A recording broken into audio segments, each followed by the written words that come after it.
watching live with Faye on YouTube. I'm Faye. Thank you for joining us.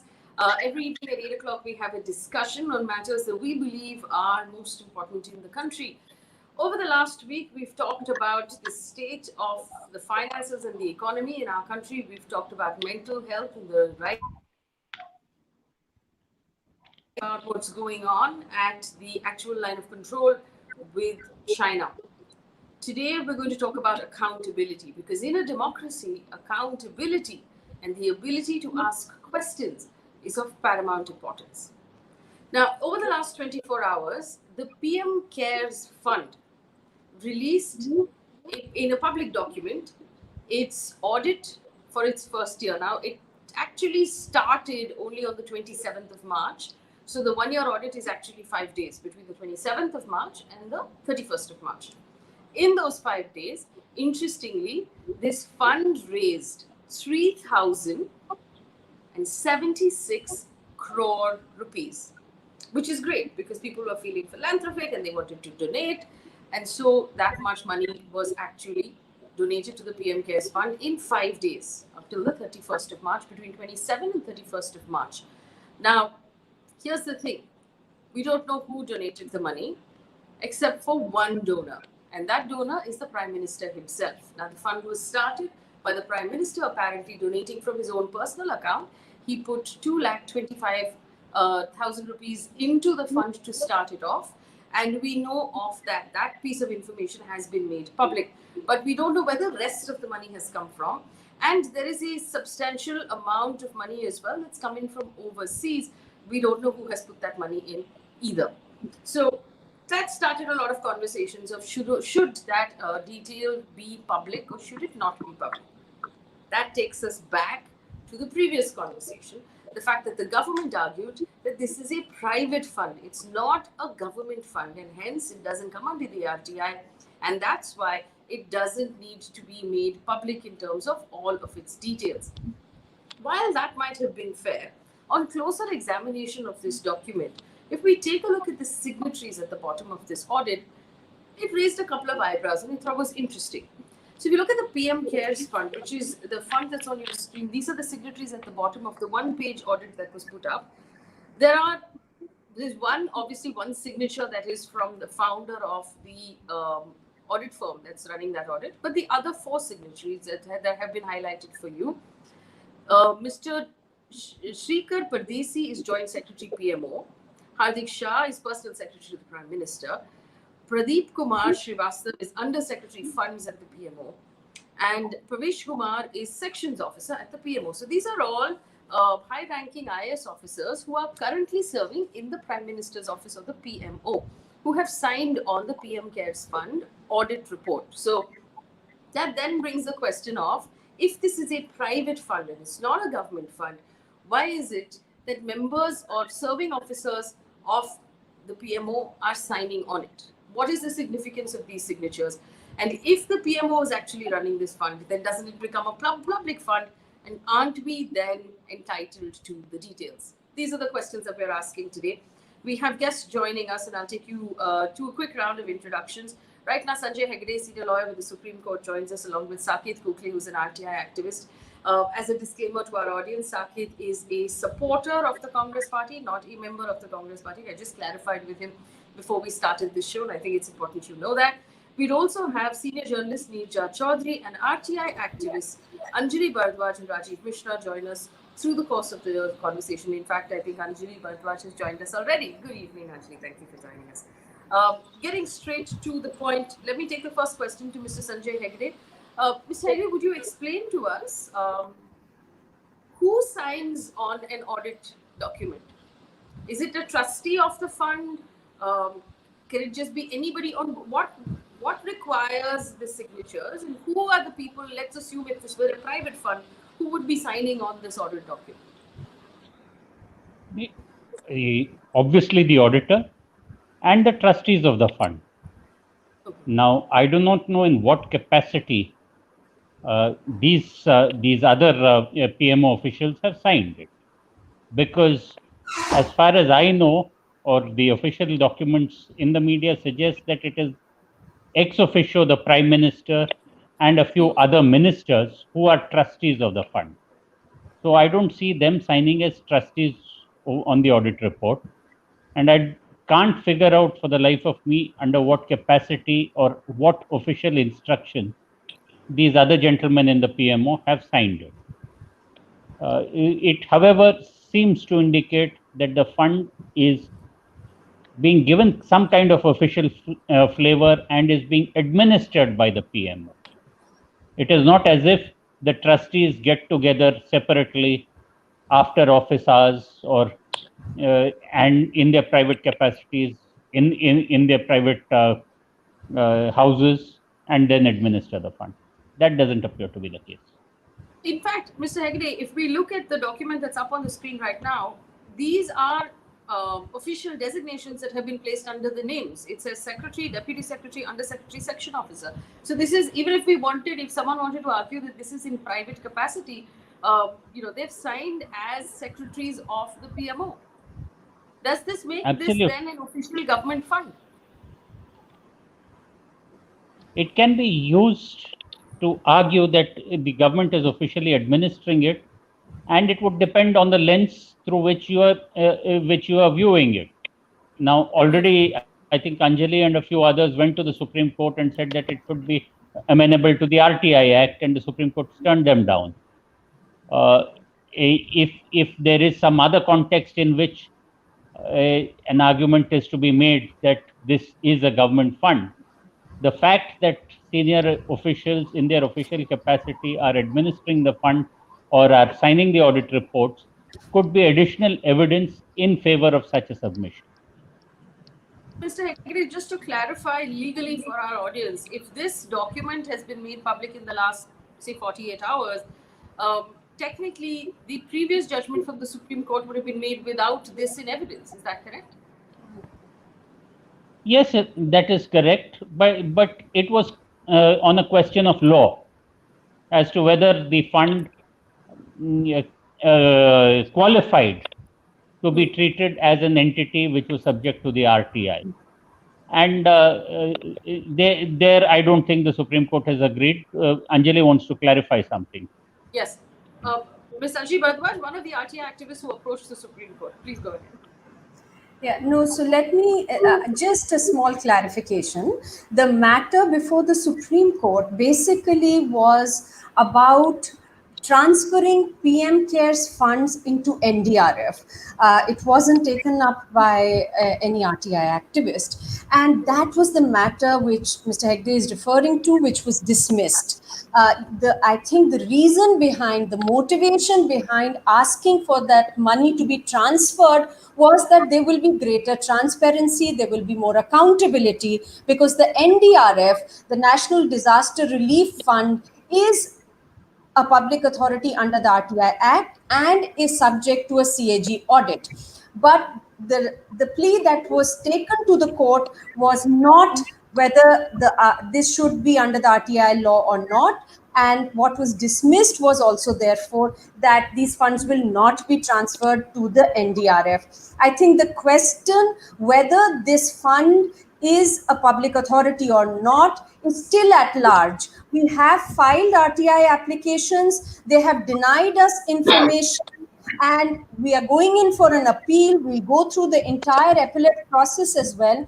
And I'm sure there are some challenges in the Delhi High Court for sure on this. But it is true that there is absolute and utter lack of transparency in the way this fund is being spent. And repeatedly, this matter has come up that this fund has as the chairperson the Prime Minister of India in his ex officio capacity. That's not Mr. Narendra Modi in his personal capacity, but the Prime Minister and in his official capacity. Similarly, there are 3 trustees who are senior union cabinet ministers, the Minister of Defense, Finance, and Home, who are also trustees. So how can a fund which has these people as its trustees in their official capacity, ex officio capacity, claim that it's a private fund? And then now we have this evidence that the Prime Minister's office people from his office, the PMO, are signing off on the audit report as well. Yes, Neerja Chowdhury joins us right now. Neerja Chowdhury, we've had this argument earlier. You were of the firm belief that there should be more transparency as far as the PM Cares Fund is concerned. But we're just examining the matter of whether or not the PM Cares Fund should come under RTI, given the fact that now we know that officials from the PMO have actually signed the audit, which means that they are monitoring this fund in some official capacity.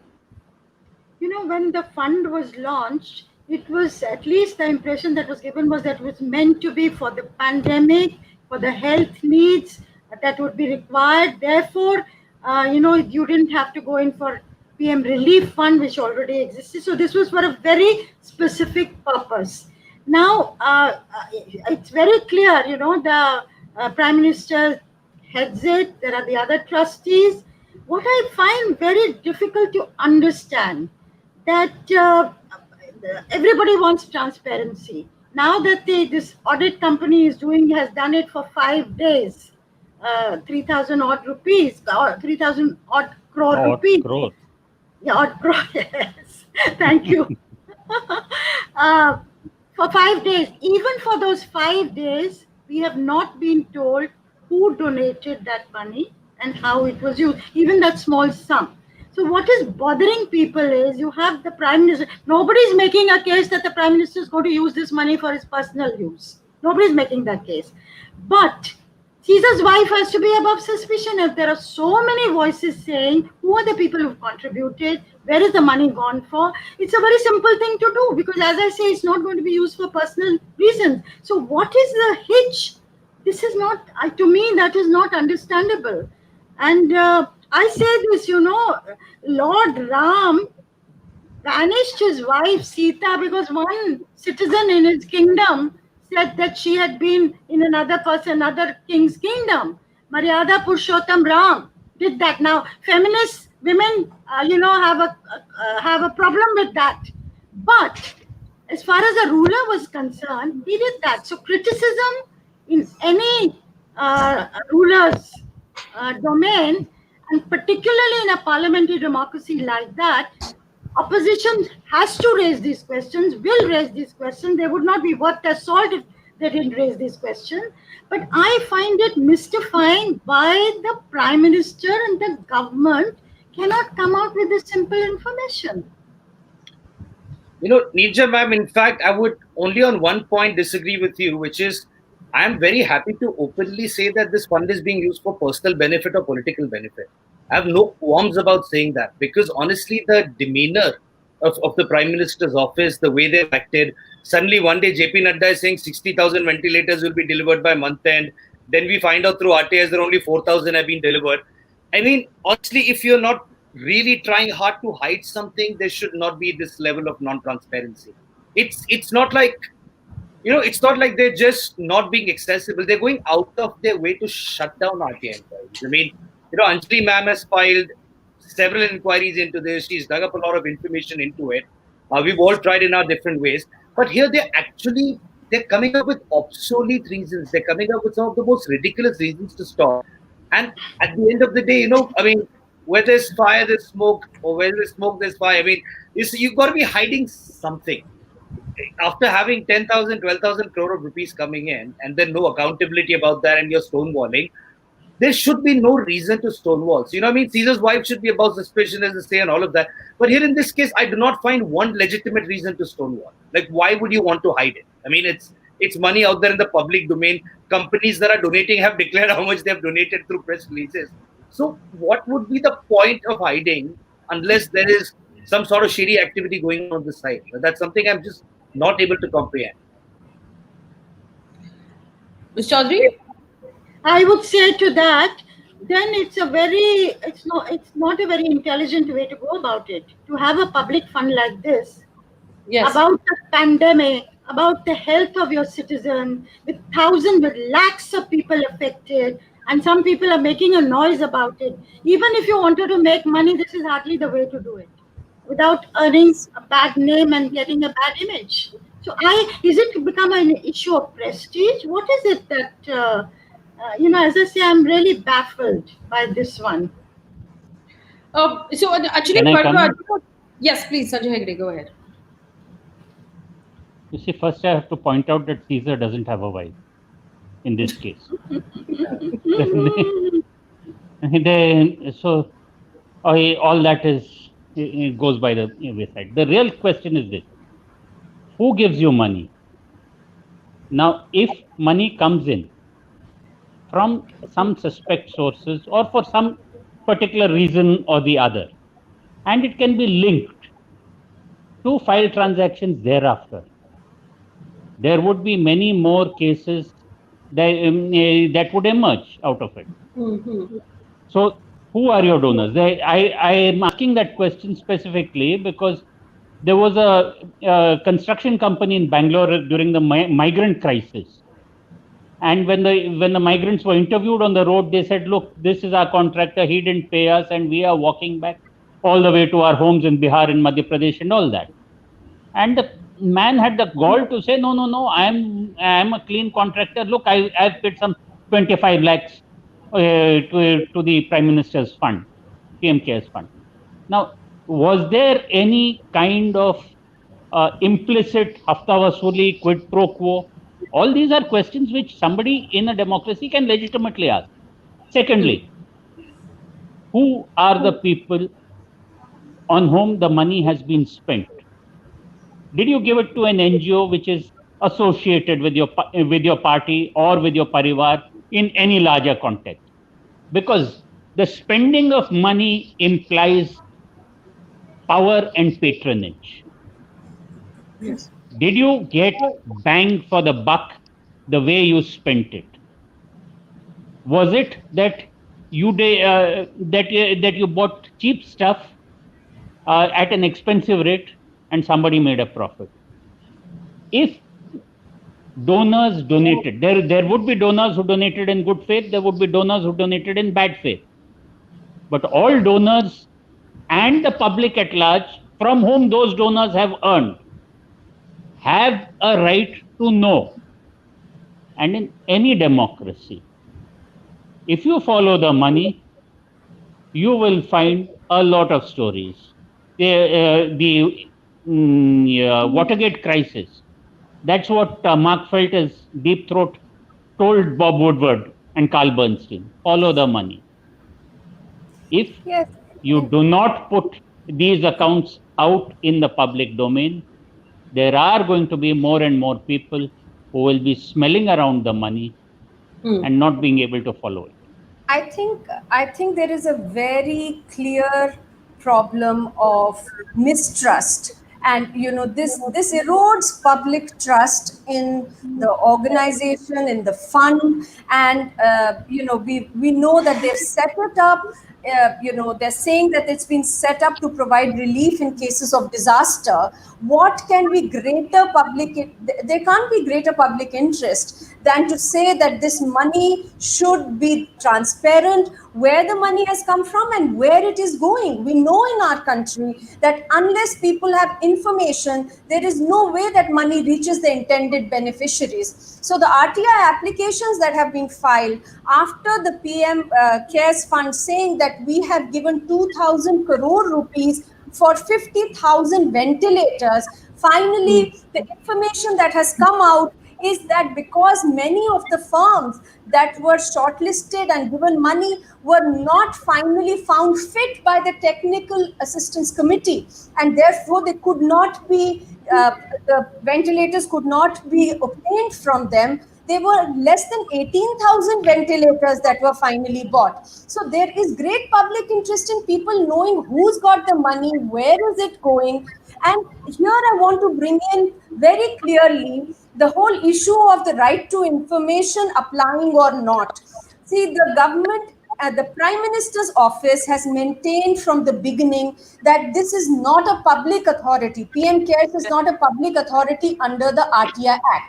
What is a public authority under the law? The law says that any body that is set up by the government is a public authority. It says any entity that is controlled by the government is an entity. Now here, if we look at the information that has come out of the Ministry of Corporate Affairs, when CSR money had to be brought into the PM Cares Fund, the RTI responses show that very clearly the office memorandum that was put out and the clarifications around it, the government is saying this is a fund that is set up by the central government and therefore it can accept CSR funds. Now, on the one hand, to accept money, the government says this is a public authority, it is set up by the government, but after you obtain the money, you say when you are asked for information, we are not a public authority.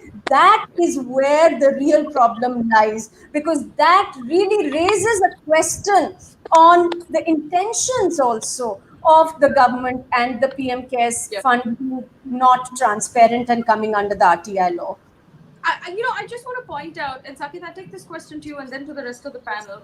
What we know so far, as far as this fund is concerned, is what the government is, or what the PM Cares Fund is benevolently deciding to share with us. Right. So we can't, there's no information that we can actually see through. It's what's being shown to us. And in what's being shown to us, we know 3,000 crore rupees, an inordinate amount of money, was collected in 5 days. This is before the 1st of April. April, May, June, July, August, we're now in September.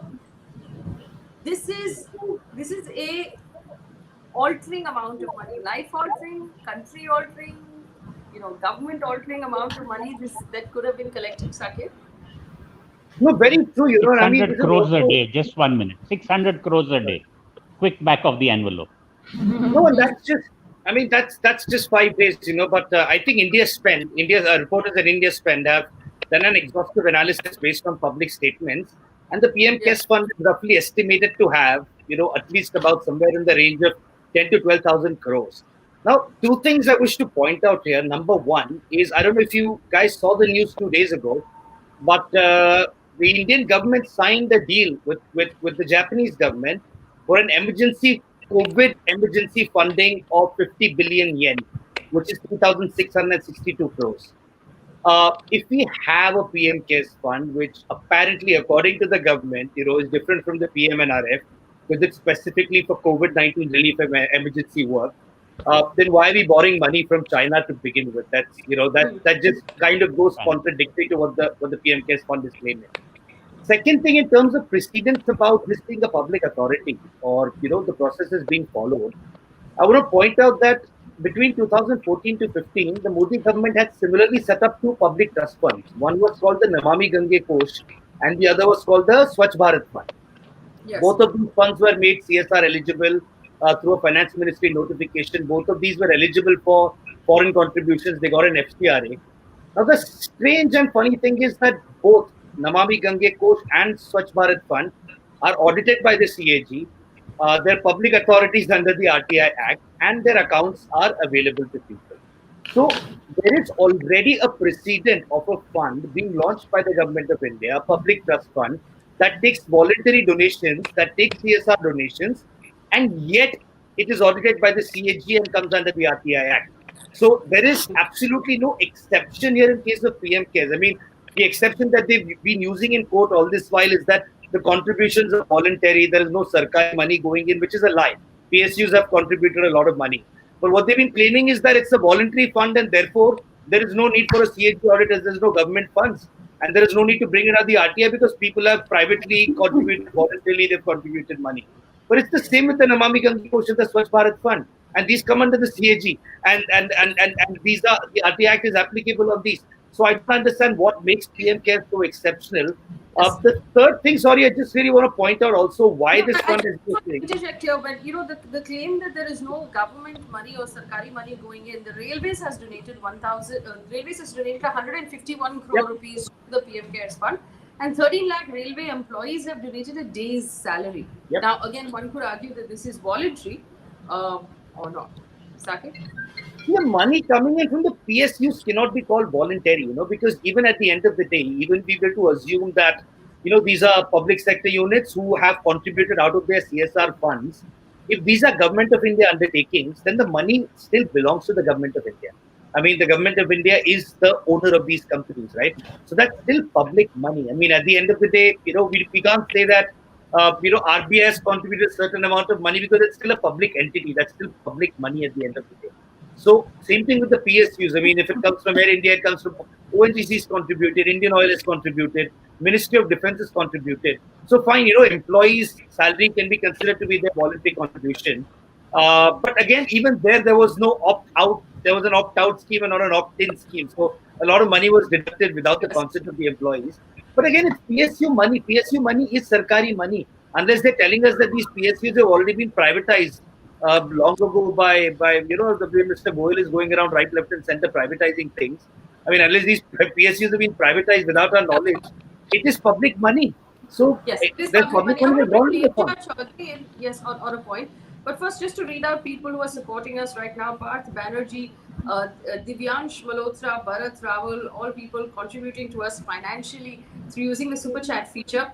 Tanvi D says, whether it is public or private transparency is important. Stephen Dessa, and here's a question. Bharat Rawal says, people who donated to the PM Cares Fund are given tax exemptions. How can they not disclose details after giving such a tax exemption? Neerja? I think that's a very valid question. Absolutely. And, there have been some, in the initial stages, some people had said that they had not received receipts. I don't know how true that is. And having talked to companies, I find several of them say, when you ask for funds for other things, people have asked, they say, पर हमने तो सारा दे दिया, हमारा CSR पैसा तो सारा PM Care Fund पे चला गया. So, has it mopped up that kind of money that most of the CSR fund of mid-range companies, bigger companies have actually gone for this PM Care Fund? Number two, because the opposition and criticism is mounting on this for greater transparency, now they have given this 3,000 crore ka 5 days ka, an overall figure without going into the details. It's a bit like, बच्चे के हाथ में toffee थमा दो, जरा चुप हो जाओ आप, दे दिया आपको. Whereas what you are asking for is something very, very different. And I have a feeling that, the disquiet in people is going to grow. Because as I said, it affects lakhs of people. It affects their lives. It affects their health. What happens to them, where they are most vulnerable. And money meant to give them relief. If there's a question mark against it, then that's not a very happy situation. That's why I say, politically speaking, I don't understand why they are not going or taking the transparency route, which will yield them greater dividends. There are tens of ways of, getting money. Absolutely. In fact, Hiren has asked a question. Can private funds who don't want to respond to RTI use the national emblem and national signs, and can they use gov.in as domain names on their websites? Let's actually just pull up the website of the PM Cares Fund and put it up on your screen. It's pmcares.gov.in. And you can see when it comes up that the logo of the PM Cares Fund is the official national emblem. It has a photograph of the Prime Minister, and if you scroll all the way to the bottom, and we'll do this, we're testing out a new software, guys. You have to be a little patient with us. There you can see it on the top. That's the pmcaresfund.gov.in. It has the emblem and the Prime Minister. And if we scroll all the way to the bottom, you'll see the website is registered to 2020 Prime Minister's office. And contact us. The address is Under Secretary Funds, Prime Minister's Office, South Block, New Delhi. What does this mean? Sanjay Hegde first. The website, the address, the contact details are all PMO? It does give the flavor of an official fund being run by the government in its official capacity. This is further evidence. They have maintained this fiction that this is a private fund, And as Neerja said, we don't know exactly why. There are somewhere some conceptual questions which still arise in my mind, and this comes from an old incident. In the early 1980s, the Chief Minister of Maharashtra announced what was called the Indira Gandhi Pratibha Pratishthan Trust, and into the trust came in a lot of money. Now, he ran it in his personal capacity. Immediately, there was an uproar in the newspapers led by Arun Shourie. Then the matter reached the Bombay High Court, and even if the money was taken for ostensibly laudable purposes, it still amounted to corruption. Mr. Antole had to resign. But because it was private money, it followed him into his private life, and later on it conveniently disappeared around the time that Mr. Antole fought a couple of elections. He then sued in the National Consumer Forum and lost. I know all this because I was defending some public sector banks in the Consumer Forum. But the point is this, that you can't have a laudable objective to have private control over any money which is derived out of governmental transactions. So therefore, all your contributors have to be transparent, and it cannot be that there is a quid pro quo, that you deposit money in the PM Cares fund and that some file or the other will move and be clear. There is a huge thing to be investigated there. Also, I just want to add to that and take this to Neerja Chowdhury. While I'm looking at the document, this is in 5 days' time since the launch. There were foreign contributions worth 39 lakh rupees, 67,748 that were put in this fund, and we know that it was open to foreign contributions, which means that as far as a country is concerned, if there is money coming in from outside, we should ideally know. Ms. Chowdhury? Yes, absolutely. But they have been exempted also from FCRA. Am I correct? At least in the early stages, it was said. Yes. Yes, absolutely. I would say foreign money, yes, but equally so Indian money. Who are the people who contributed? Where is the money gone?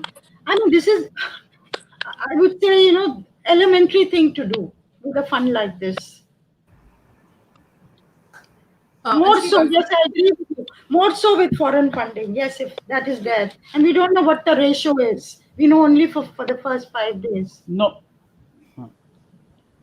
39 lakhs out of 3,000 crores is not very great. But that's the first 5 days. Yeah. That's the Thereafter, we don't. Post that, we do know, as Ms. Chowdhury was pointing out, that this particular fund received an exemption of the FCRA guidelines, a separate account, which basically means that it can accept donations and contributions from organizations and individuals based in foreign countries. This is on the website of the PM Cares Fund. Individuals and organizations. We'd like to know who these organizations are, because it's important that we find out. Yes. So or does it include governments? Does it include foreign governments also? Does it include? Well, there is one by the since we're talking about... Anjali, Bharadwaj first, and then Saket will come back. Sure. So since we're talking about the first few days after the fund was set up, and we know that the fund was set up just before the financial year got over, I think it's important to understand the kind of changes that have been brought into different laws. And let me just focus on the one where they have brought in a change to the Companies Act to say that, the PM Cares can accept CSR funds. Now, we know that on the 28th midnight, the RTI responses have shown how the Ministry of Corporate Affairs worked overnight to pass, because there are emails that have been passed along and which have been provided to us under the RTI Act, which are showing the timings of the working as well. There was a desperate work that happened to say that PM Cares is set up under the government and therefore is eligible for CSR funds. On the basis of that, all the unutilized CSR funds were enabled to be transferred to PM Cares, therefore, and we saw how 3,000 crore rupees have come into the nearly 3,000 crore rupees have come into the PM Cares fund. Now, this was something that was done to enable all the unutilized CSR funds of the financial year 2019-20 to be tapped into by the PM Cares Fund. After that, 2 months this was allowed, and suddenly Schedule 7 of the Companies Act was amended, and it's instead of saying that because PM Cares is set up by the central government, it just brought PM Cares explicitly into the category of organizations that can accept CSR funds. And the change was brought retrospectively from 28th March onwards. This was something that was done on the 26th of May, and the change was brought retrospectively. Now, this is really baffling, because what it is showing is that initially the government was admitting that it had set up the PM Cares Fund and therefore it was under the RTI Act. By subsequently changing this and amending the Ministry of Companies Act, what the government is trying to do is to justify the accepting of those funds without this having been set up by the government. And this is being done presumably to say that we are not a public authority under the RTI Act. So the ways in which laws are being amended to suit accepting money into the PM Cares Fund in a manner which is not transparent is what is really coming out in the public domain. And when this is read with who sits on the trust and who then now signs on the audited report of PM Cares, this makes the picture very difficult to comprehend and understand and justify, and raises questions then on and causes doubts in the minds of people that what is there to hide? What is the government wanting to hide? Why is the PM Cares Fund not transparent? And I remember when the PM Cares Fund was launched, there was a great deal of optimism and, wanting to get involved, wanting to do good. I mean, everybody donated to this fund. So it is a good thing that it was started. All we are asking for is information. Saket, Gokhale had his hand up. Go ahead, please. I have another point to add to what Anjali Bharadwaj said, which is the main point here, which is we're talking about 5 days, some 3,000 plus crore that have been collected. We do know through press statements that a lot of corporate money was, CSR money came in during those days. Please tell me one corporate in India which makes the decision where the board gets together and releases CSR funds in a span of 24 hours. I cannot think of a single corporate that works at that speed. Are we really to assume that 27th, suddenly as a surprise, the Prime Minister announces this fund? It doesn't have an ATG certificate, it has ATGE, which means it's exempted only 50% for tax reasons. And then suddenly within the next 4 days, in the middle of a lockdown, when the lockdown has just started in a pandemic, all these corporates got their board of directors together, their shareholders took their approval and decided to contribute 200, 300, 400 crores in a span of 4 days. And no one is asking a single question as to whether simple corporate regulatory procedures were even followed in sanctioning this money. I mean, one company says, "Humne 200 crore diya," someone saying we contributed 300. Did you even hold a board of directors meeting? Did you even get consent of your stakeholders and your shareholders to contribute your unutilized CSR funds? I mean, the reason I'm saying there's something problematic here is that the impression that has been coming from the evening of 27th of March is that there were a lot of big players out there in the market and corporates who it seems like were already aware that a fund of this nature is going to be launched. With the speed at which they've donated, I mean, it might have come as a surprise to us, but here people started writing checks right, left and center as soon as the Prime Minister tweeted. I mean, who has 200 crores sitting just right there without any approvals to just go and deposit into PM Cares Fund like that?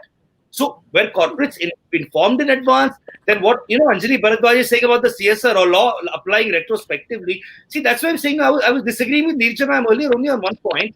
I do not believe what they've done is in public interest. I think there is something very rotten in the state of Rome. This is Okay, not. so I just want to put this document, this audited document on the screen one more time.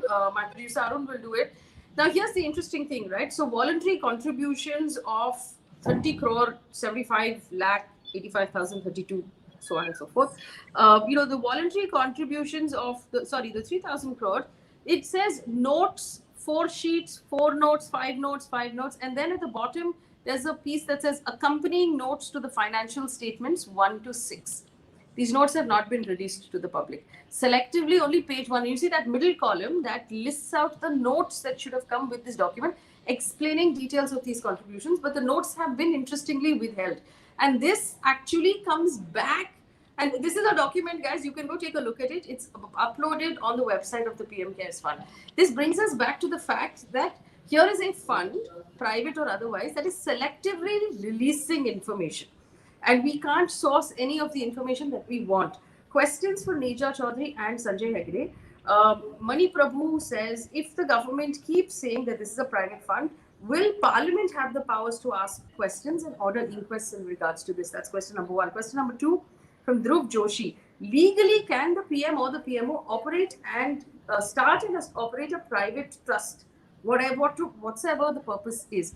So, first question for Neerja Chowdhury, will Parliament be able to raise this question if it's a private? I would be very surprised if that doesn't figure in Parliament. Of course, the question hour has been suspended, which is a pity, because that is really the centerpiece of parliamentary functioning. But Yes. In a discussion, I'm sure that this is going to figure and should figure in that sense, because it has agitated many people in the opposition. Right. From last information we had last night, the government has apparently agreed to hold question hour in a slightly modified form and give answers to questions in writing, provided the questions are handed to them 15 days in advance. So, Parliament. So those are unstart questions, Faye. You cannot counter question there. The ministry will give the reply in writing. No supplementaries. No supplement. No, it doesn't. It's just given to you in writing. So it may be very unsatisfactory, but you cannot counter question. So I mean, it has value, but not. It is not like a start question where you can question. It's like the answers that Anjali Bharadwaj normally gets for an RTI query, which is that no, we are not going to tell you, and there can't be any cross questioning. Question for Sanjay Hegde from Dhruv Joshi. Legally, can the Prime Minister or the Prime Minister's office establish and run and operate a private trust? No. That's exactly why I gave you the Antole example. Yes. If the Prime Minister, in his personal capacity, ran a trust and solicited donations for it, and if it was proved that those donations were quid pro quo for any public act, then it will come under the Prevention of Corruption Act. So any Prime Minister who thinks that he can run a private trust would be ill-advised by his Attorney General. Do you think this is the case right now, that the Prime Minister is ill-advised? The Prime Minister has been, as far as the working of this trust is concerned, at various stages they have taken the liberty of saying that they are not a public authority, that they will not be audited by the CAG, but they have not taken the position as yet that this is a private trust. Yes. They say it is ex officio, and everything, whoever is the next Prime Minister, they will succeed to the money which is there in the trust, assuming that there is any money left at the end of it. Yeah. No, and in fact, yes. Sorry. I just wanted to come in here, Faye, to say that, it is very, very concerning how all sorts of queries are being stonewalled. Like you just showed us, what all that citizens are supposed to contend with is whatever is proactively being given by this authority. Now, under the RTI Act, if they were to submit to the RTI Act, even what has not been given proactively can be sought. Now, I'll just give you an example as to why people are, why there is this erosion of public trust. We filed an RTI application to the PMO. Now, the PMO is a public authority clearly. Yes. And all that we asked was that any file that you might have about PM Cares, we want a copy of that. Even that has been denied. The reason I bring this up is that we did not file the application to PM Cares. We filed it to the PMO. If there was even an iota of interest in being transparent, the PMO is very well within its authority because it does come under the RTI law. It could have given us those files. They refused to do that. So it is looking very clear that the message is that we are going to give you whatever information we deem fit, and anything beyond that you will not get a response. And that raises very, very serious questions and leaves a lot to be desired in terms of accountability also. The only thing I would disagree with you, Anjali Bharadwaj, is you keep using the word proactively. This is hardly proactive because it's after much sort of browbeating that this has happened. I think the word we should be using here is benevolent. They're pretending to be kings at this point, who are beyond any sort of questioning and saying, okay, I will share with you. Now be happy with what I've shared with you. See, one last point. Sorry. One thing I just... Saket, before I come to you, because this is part of what you said, Hiren, he says that the Companies Act 2013 mandates 7 days notice before conducting any sort of meeting of board of directors. I don't know if I know that in some cases this was changed because everyone was working from home, but it's true that you have to give no less than 7 days notice to every director on a board, writing at his address mentioned in the company before you have a board meeting. That's part of the law. Saket, go ahead. Yeah, no, and they should also reflect in their corporate filings. I mean, if these companies did call a board meeting, they would have, any of the listed ones will have to inform the stock exchange about it. The other important point that I do believe we need to also put on record here is that because by virtue of it being an emergency assistance fund, with the Prime Minister as the ex officio chairperson, the model code of conduct will not apply to the PM Cares Fund during the Bihar elections or during any other elections for that matter. We've recently seen the Prime Minister making, a few sort of major hospitals in Bihar of all the places, when there are other places and other cities and states which have been grappling with a far bigger problem of COVID-19 infections. The greater worry here is that the PM Cares Fund might also be used by the ruling party to conduct, and during the model code of conduct, the government's not supposed to do any spending that might influence voters. But PM National Relief Fund and PM Cares are exempt. So the other worry is that PM Cares might also now be deployed during the upcoming Bihar elections or the Bengal elections after that, or Tamil Nadu elections. And the Election Commission is not going to be able to do anything about it because technically it's classified as an emergency public charitable fund that's controlled by the Prime Minister. And it's dodgy. Yes. No, it's really dodgy. I mean, you literally just in fact, the using PM Cares Fund is already transferred funds for a 500-bed COVID hospital in Bihar, although we don't know. Yes, we don't know how much money has been transferred for that hospital. And that's, that's an interesting thing. There's another point that's come up and I'll take this to Neerja Chowdhury to respond to what Saket said about the model code of conduct. Also, the question of, when Kerala was flooding last year, UAE wanted to give money to Kerala, and India on diplomatic grounds denied, refused the money, saying India doesn't take aid, we don't take help from anybody. But somehow we've opened up the PM Cares Fund to foreign donations. How is this different? How do we reconcile these two things, Neerja ji?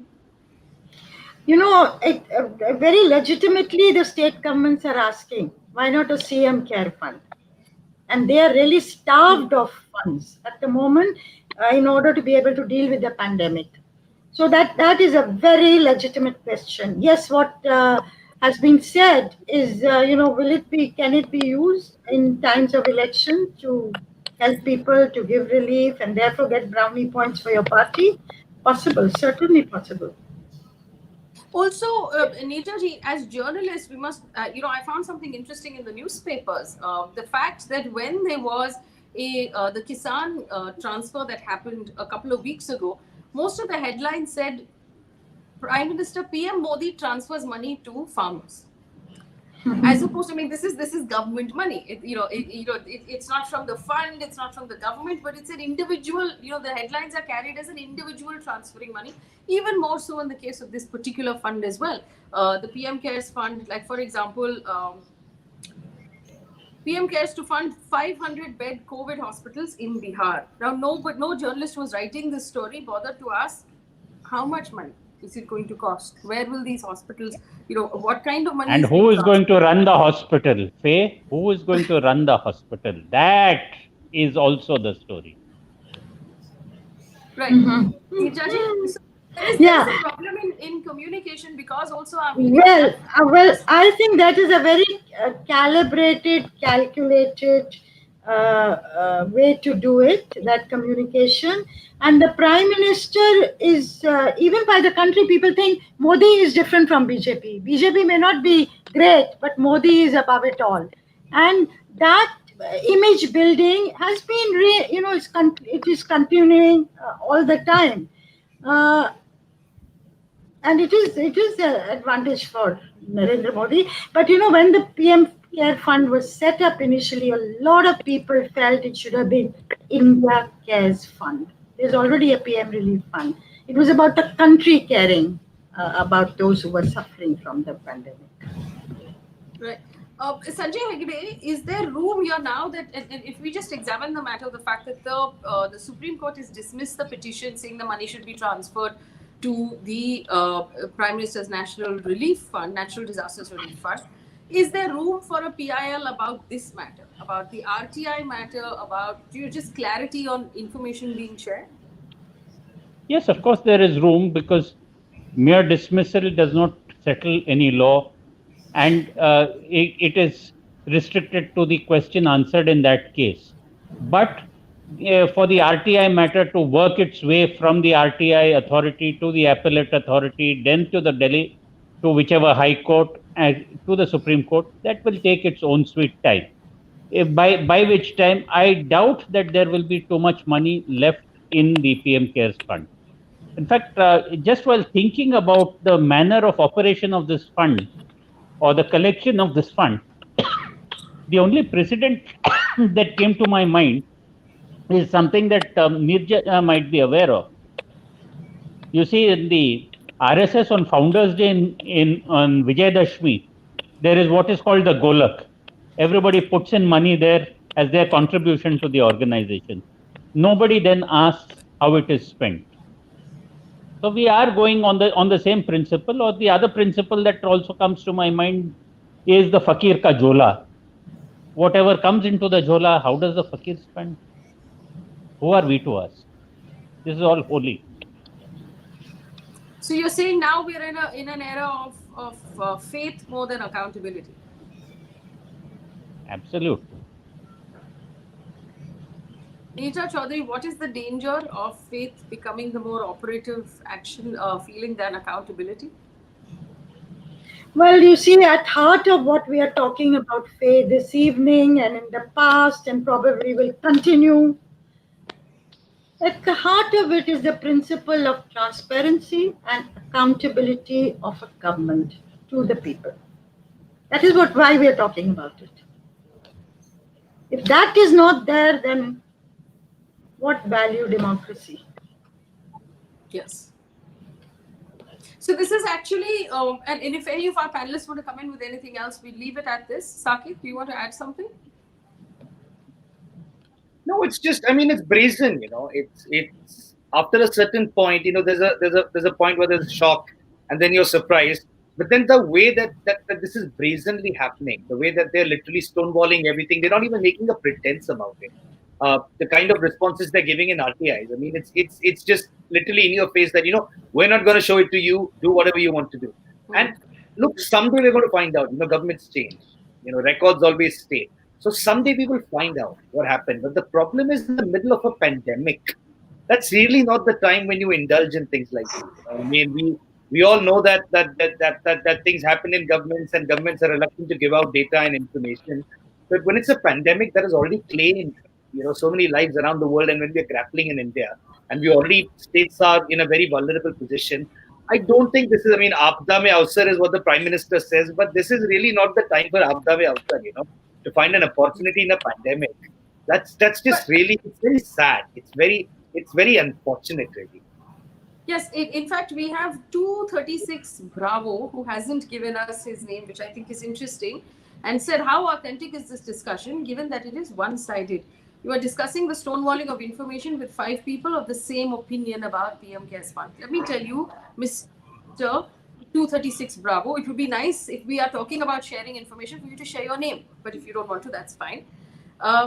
We always make phone calls to representatives of the BJP and invite them to our conversations. Our conversations aren't always very comfortable for them to be part of. They choose not to.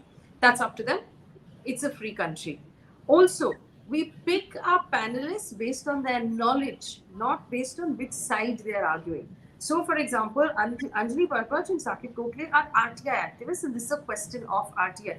Neerja Chowdhury is, for me, the most respected journalist I know in this country. I value her opinion, and I can tell you from the many, many conversations I've had with her that she is absolutely bipartisan. She's never taken sides, and which is why I always bring her in on conversations like this. Sanjay Hegde is a lawyer, and he's answering legal questions. So that is how we pick. So there isn't two sides to it. It's an obvious. We're talking about stonewalling information that should be available to the public in a democracy. I don't understand the other part of that argument, because then we would either have to drop the word public or information or democracy from that statement if you wanted to argue it, and that's not something I'm prepared to do right now.